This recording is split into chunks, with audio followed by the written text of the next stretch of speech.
Great Expectations by Charles Dickens, Chapter 18.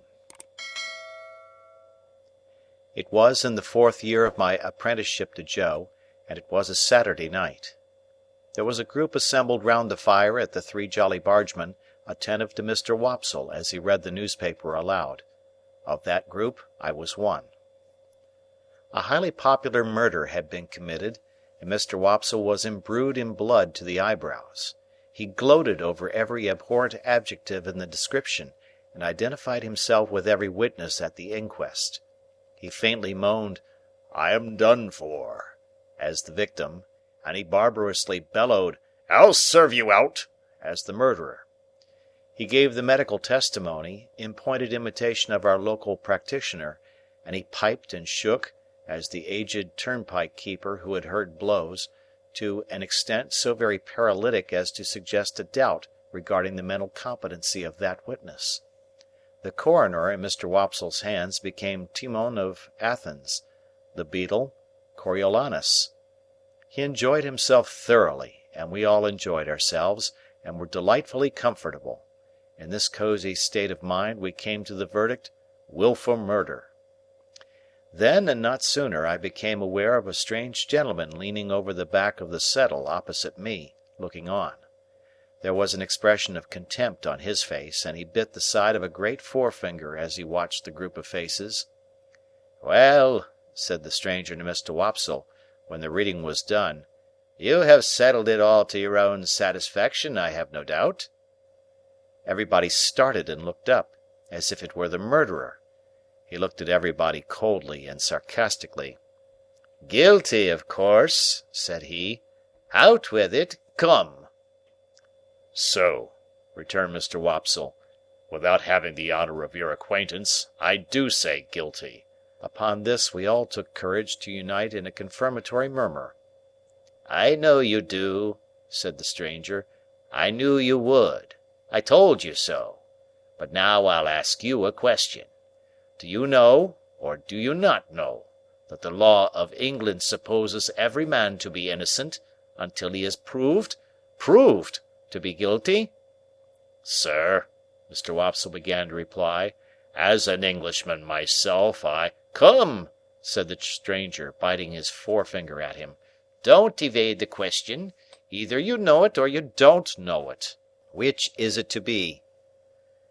He stood with his head on one side and himself on one side, in a bullying, interrogative manner, and he threw his forefinger at Mr. Wopsle, as if it were to mark him out, before biting it again.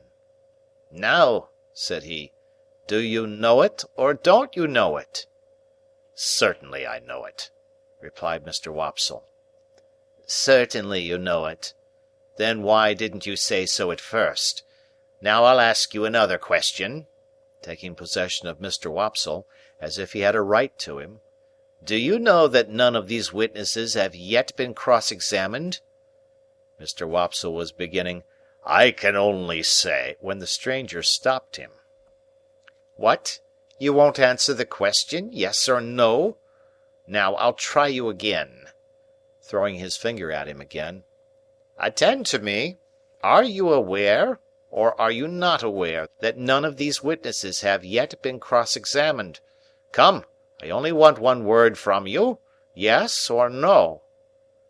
Mr. Wopsle hesitated, and we all began to conceive rather a poor opinion of him. "Come," said the stranger. "I'll help you. You don't deserve help, but I'll help you. Look at that paper you hold in your hand. What is it?" "What is it?" repeated Mr. Wopsle, eyeing it, much at a loss. "Is it," pursued the stranger in his most sarcastic and suspicious manner, "the printed paper you have just been reading from?" "Undoubtedly." "Undoubtedly. Now turn to that paper, and tell me whether it distinctly states that the prisoner expressly said that his legal advisers instructed him altogether to reserve his defence." "I read that just now," Mr. Wopsle pleaded. "Never mind what you read just now, sir. I don't ask you what you read just now. You may read the Lord's Prayer backwards if you like, and perhaps have done it before to-day. Turn to the paper. No, no, no, my friend, not to the top of the column, you know better than that. To the bottom, to the bottom." We all began to think Mr. Wopsle full of subterfuge. "Well, have you found it?" "Here it is," said Mr. Wopsle. "Now follow that passage with your eye and tell me whether it distinctly states that the prisoner expressly said that he was instructed by his legal advisers wholly to reserve his defence. Come, do you make that of it?" Mr. Wopsle answered, "Those are not the exact words." "Not the exact words," repeated the gentleman bitterly. "Is that the exact substance?" "Yes," said Mr. Wopsle.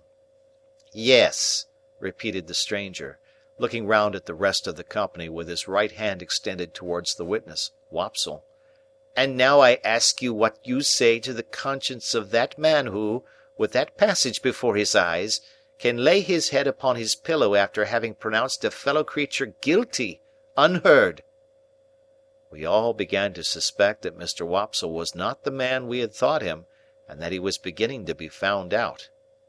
"And that same man, remember," pursued the gentleman, throwing his finger at Mr. Wopsle heavily, "that same man might be summoned as a juryman upon this very trial, and, having thus deeply committed himself, might return to the bosom of his family and lay his head upon his pillow, after deliberately swearing that he would well and truly try the issue joined between our sovereign lord the king and the prisoner at the bar, and would a true verdict give, according to the evidence, so help him God." We were all deeply persuaded that the unfortunate Wopsle had gone too far, and had better stop in his reckless career while there was yet time. The strange gentleman, with an air of authority not to be disputed, and with a manner expressive of knowing something secret about every one of us that would effectually do for each individual if he chose to disclose it, left the back of the settle and came into the space between the two settles, in front of the fire, where he remained standing, his left hand in his pocket, and he biting the forefinger of his right. "From information I have received," said he, looking round at us as we all quailed before him, "I have reason to believe there is a blacksmith among you, by name Joseph or Joe Gargery. Which is the man?" "Here is the man," said Joe. The strange gentleman beckoned him out of his place, and Joe went. "You have an apprentice," pursued the stranger, "commonly known as Pip. Is he here?" "I am here," I cried. The stranger did not recognize me, but I recognized him as the gentleman I had met on the stairs, on the occasion of my second visit to Miss Havisham. I had known him the moment I saw him looking over the settle, and now that I stood confronting him with his hand upon my shoulder, I checked off again in detail his large head, his dark complexion, his deep-set eyes, his bushy black eyebrows, his large watch-chain, his strong black dots of beard and whisker, and even the smell of scented soap on his great hand. "I wish to have a private conference with you too," said he, when he had surveyed me at his leisure. "It will take a little time. Perhaps we had better go to your place of residence. I prefer not to anticipate my communication here. You will impart as much or as little of it as you please to your friends afterwards. I have nothing to do with that." Amidst a wondering silence, we three walked out of the Jolly Bargeman, and in a wondering silence walked home. While going along, the strange gentleman occasionally looked at me, and occasionally bit the side of his finger. As we neared home, Joe vaguely acknowledging the occasion as an impressive and ceremonious one, went on ahead to open the front door. Our conference was held in the state parlour, which was feebly lighted by one candle. It began with the strange gentleman sitting down at the table, drawing the candle to him, and looking over some entries in his pocket-book. He then put up the pocket-book, and set the candle a little aside, after peering round it into the darkness at Joe and me, to ascertain which was which. "My name," he said, "is Jaggers, and I am a lawyer in London. I am pretty well known. I have unusual business to transact with you, and I commence by explaining that it is not of my originating. If my advice had been asked, I should not have been here. It was not asked, and you see me here. What I have to do as the confidential agent of another, I do, no less, no more." Finding that he could not see us very well from where he sat, he got up, and threw one leg over the back of a chair and leaned upon it, thus having one foot on the seat of the chair and one foot on the ground. "Now, Joseph Gargery, I am the bearer of an offer to relieve you of this young fellow your apprentice. You would not object to cancel his indentures at his request and for his good. You would want nothing for so doing?" "Lord forbid that I should want anything for not standing in Pip's way," said Joe, staring. "Lord forbidding is pious but not to the purpose," returned Mr. Jaggers. "The question is, would you want anything? Do you want anything?" "The answer is," returned Joe, sternly, "No." I thought Mr. Jaggers glanced at Joe, as if he considered him a fool for his disinterestedness. But I was too much bewildered between breathless curiosity and surprise to be sure of it. "Very well," said Mr. Jaggers. "Recollect the admission you have made, and don't try to go from it presently." "Who's a-going to try?" retorted Joe. "I don't say anybody is. Do you keep a dog?" "Yes, I do keep a dog."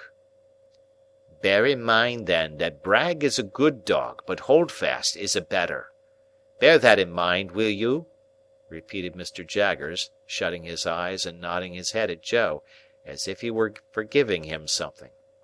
"Now I return to this young fellow, and the communication I have got to make is, that he has great expectations." Joe and I gasped, and looked at one another. "I am instructed to communicate to him," said Mr. Jaggers, throwing his finger at me sideways, "that he will come into a handsome property. Further, that it is the desire of the present possessor of that property that he be immediately removed from his present sphere of life and from this place, and be brought up as a gentleman. In a word, as a young fellow of great expectations." My dream was out. My wild fancy was surpassed by sober reality. Miss Havisham was going to make my fortune on a grand scale. "Now, Mr. Pip," pursued the lawyer, "I address the rest of what I have to say to you. You are to understand first that it is the request of the person from whom I take my instructions that you always bear the name of Pip. You will have no objection, I dare say, to your great expectations being encumbered with that easy condition. But if you have any objections, this is the time to mention it." My heart was beating so fast, and there was such a singing in my ears, that I could scarcely stammer I had no objection. "I should think not. Now, you are to understand, secondly, Mr. Pip, that the name of the person who is your liberal benefactor remains a profound secret, until the person chooses to reveal it. I am empowered to mention that it is the intention of the person to reveal it at first hand by word of mouth to yourself. When or where that intention may be carried out, I cannot say. No one can say. It may be years hence.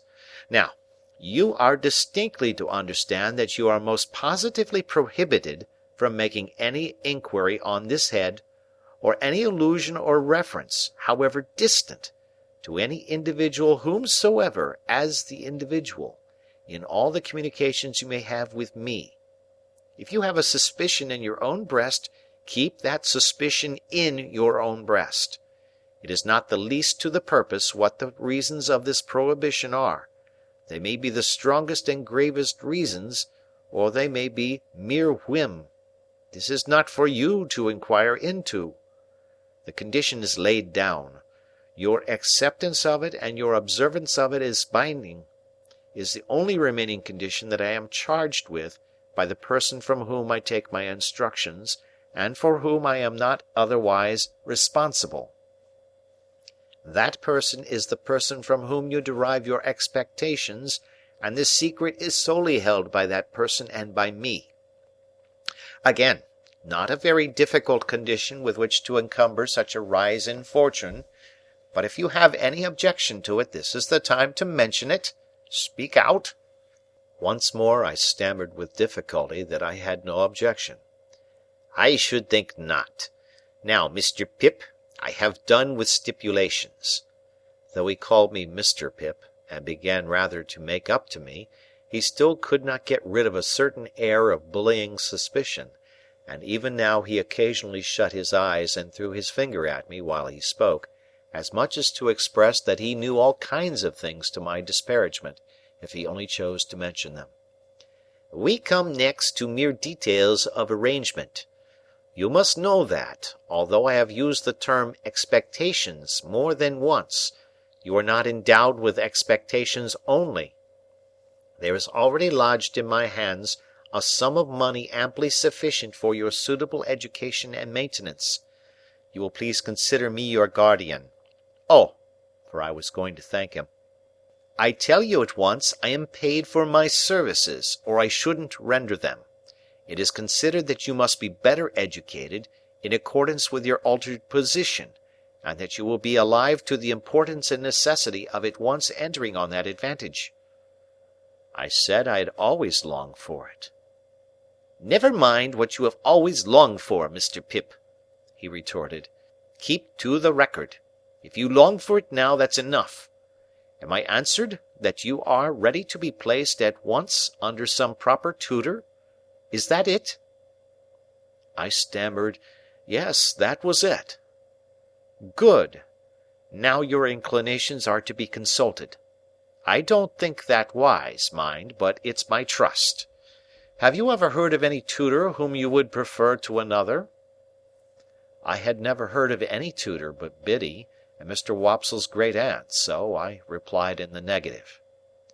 "There is a certain tutor of whom I have some knowledge, who I think might suit the purpose," said Mr. Jaggers. "I don't recommend him, observe, because I never recommend anybody. The gentleman I speak of is one Mr. Matthew Pocket." Ah! I caught at the name directly. Miss Havisham's relation.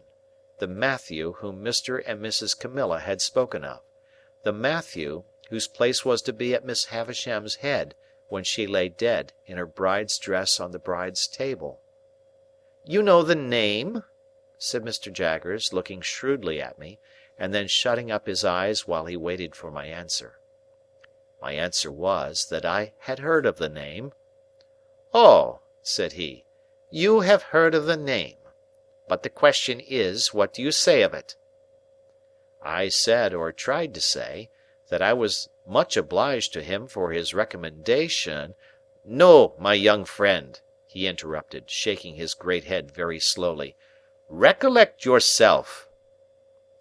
Not recollecting myself, I began again that I was much obliged to him for his recommendation. "No, my young friend," he interrupted, shaking his head and frowning and smiling both at once. "No, no, no. It's very well done, but it won't do. You are too young to fix me with it. Recommendation is not the word, Mr. Pip. Try another." Correcting myself, I said that I was much obliged to him for his mention of Mr. Matthew Pocket. "That's more like it!" cried Mr. Jaggers. And, I added, I would gladly try that gentleman. "Good! You had better try him in his own house. The way shall be prepared for you, and you can see his son first, who is in London. When will you come to London?"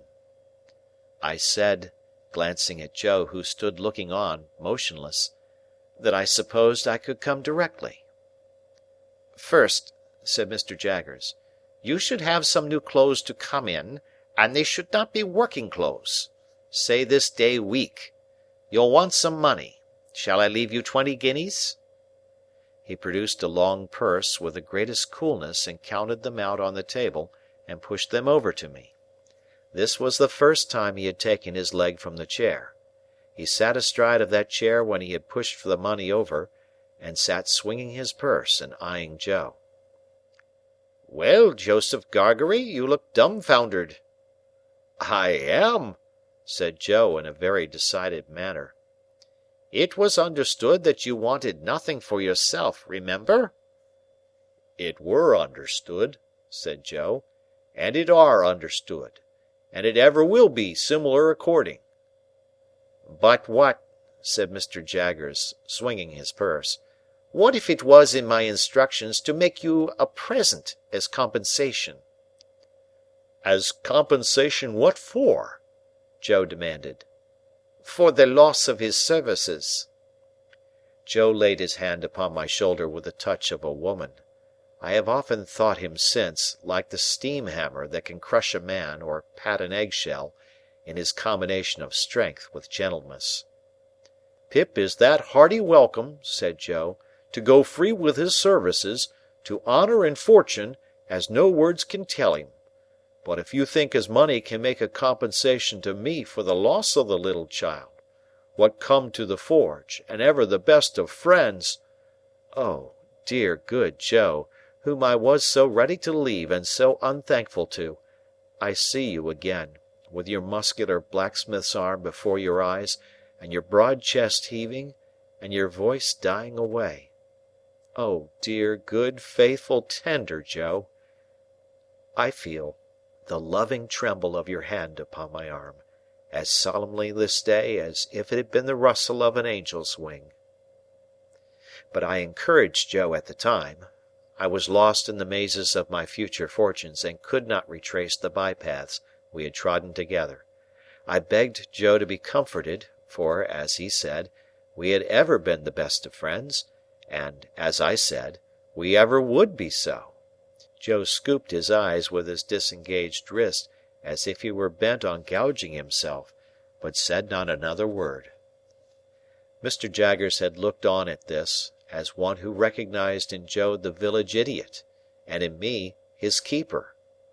When it was over, he said, weighing in his hand the purse he had ceased to swing, "Now, Joseph Gargery, I warn you this is your last chance. No half measures with me. If you mean to take a present that I have it in charge to make you, speak out, and you shall have it. If on the contrary you mean to say—" Here, to his great amazement, he was stopped by Joe's suddenly working round him with every demonstration of a fell pugilistic purpose. "Which I meanter say," cried Joe, "that if you come into my place bull-baiting and badgering me, come out. Which I meanter say as sech as you're a man, come on. Which I meanter say that what I say, I meanter say, and stand or fall by." I drew Joe away, and he immediately became placable, merely stating to me, in an obliging manner and as a polite expostulatory notice to any one whom it might happen to concern, that he were not a-going to be bull-baited and badgered in his own place. Mr. Jaggers had risen when Joe demonstrated, and had backed near the door. Without evincing any inclination to come in again, he there delivered his valedictory remarks.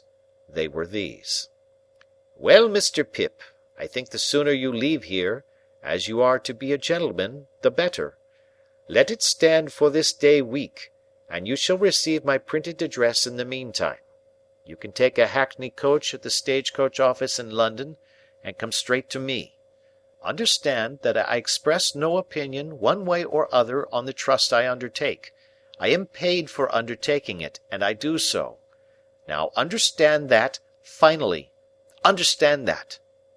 He was throwing his finger at both of us, and I think would have gone on, but for his seeming to think Joe dangerous, and going off. Something came into my head which induced me to run after him, as he was going down to the Jolly Bargemen, where he had left a hired carriage. "I beg your pardon, Mr. Jaggers." "Halloa!" said he, facing round. "What's the matter?" "I wish to be quite right, Mr. Jaggers, and to keep to your directions, so I thought I had better ask. Would there be any objection to my taking leave of any one I know about here before I go away?" "No," said he, looking as if he hardly understood me. "I don't mean in the village only, but uptown?"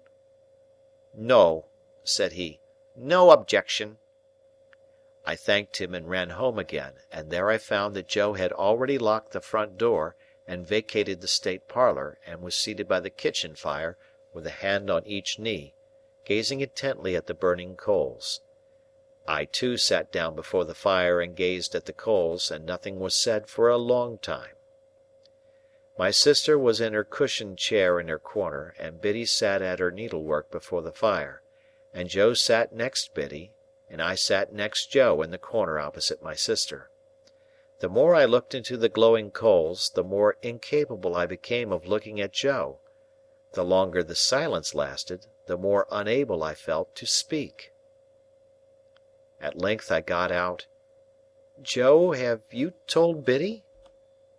"No, Pip," returned Joe, still looking at the fire, and holding his knees tight, as if he had private information that they intended to make off somewhere, "which I left to yourself, Pip." "I would rather you told, Joe." "Pip's a gentleman of fortune, then," said Joe, "and God bless him in it." Biddy dropped her work, and looked at me. Joe held his knees and looked at me. I looked at both of them. After a pause they both heartily congratulated me, but there was a certain touch of sadness in their congratulations that I rather resented.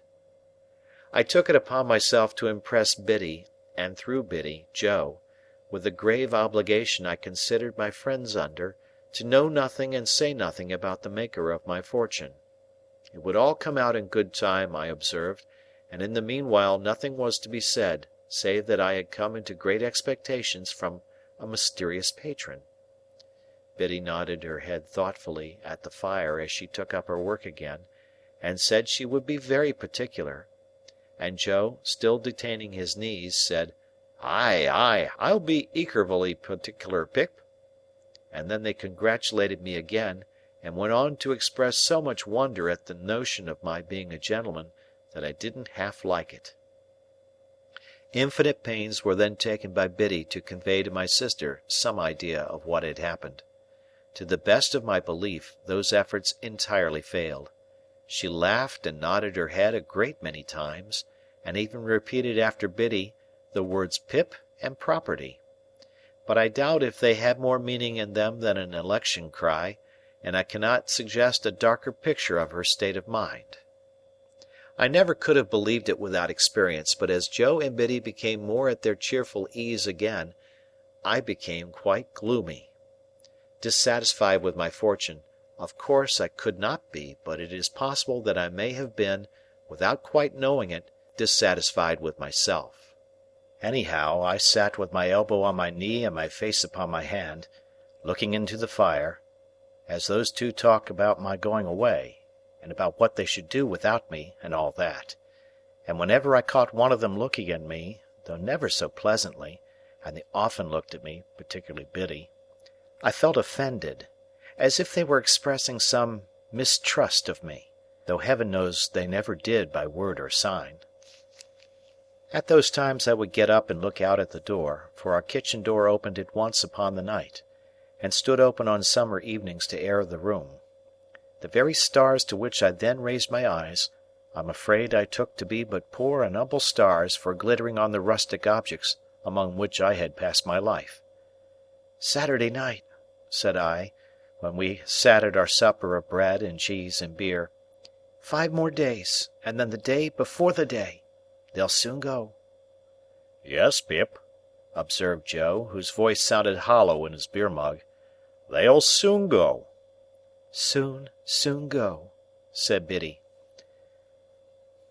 "I have been thinking, Joe, that when I go downtown on Monday, and order my new clothes, I shall tell the tailor that I'll come and put them on there, or that I'll have them sent to Mr. Pumblechook's. It would be very disagreeable to be stared at by all the people here."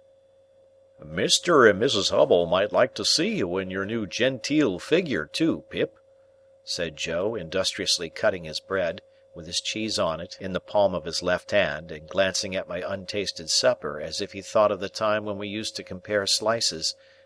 "So might Wopsle, and the Jolly Bargemen might take it as a compliment." "That's just what I don't want, Joe. They would make such a business of it, such a coarse and common business, that I couldn't bear myself." "Ah, that indeed, Pip," said Joe. "If you couldn't bear yourself—" Biddy asked me here, as she sat holding my sister's plate, "Have you thought about when you'll show yourself to Mr. Gargery, and your sister and me? You will show yourself to us, won't you?" "Biddy," I returned with some resentment, "you are so exceedingly quick that it's difficult to keep up with you." "She always were quick," observed Joe. "If you had waited another moment, Biddy, you would have heard me say that I shall bring my clothes here in a bundle one evening, most likely on the evening before I go away." Biddy said no more.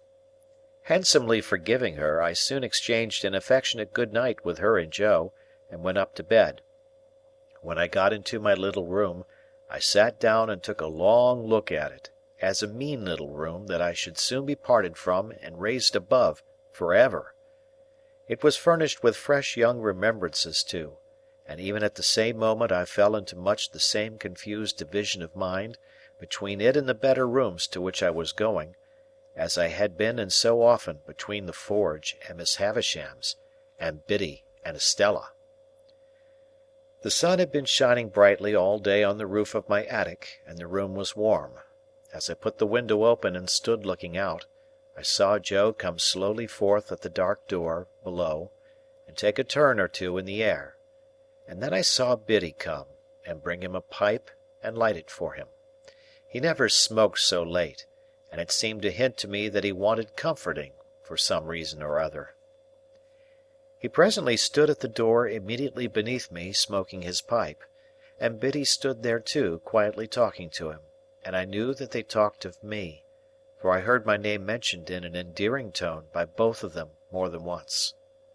I would not have listened for more, if I could have heard more, so I drew away from the window, and sat down in my one chair by the bedside, feeling it very sorrowful and strange that this first night of my bright fortunes should be the loneliest I had ever known. Looking towards the open window, I saw light wreaths from Joe's pipe floating there, and I fancied it was like a blessing from Joe, not obtruded on me or paraded before me, but pervading the air we shared together. I put my light out, and crept into bed, and it was an uneasy bed now, and I never slept the old sound sleep in it any more. End of chapter.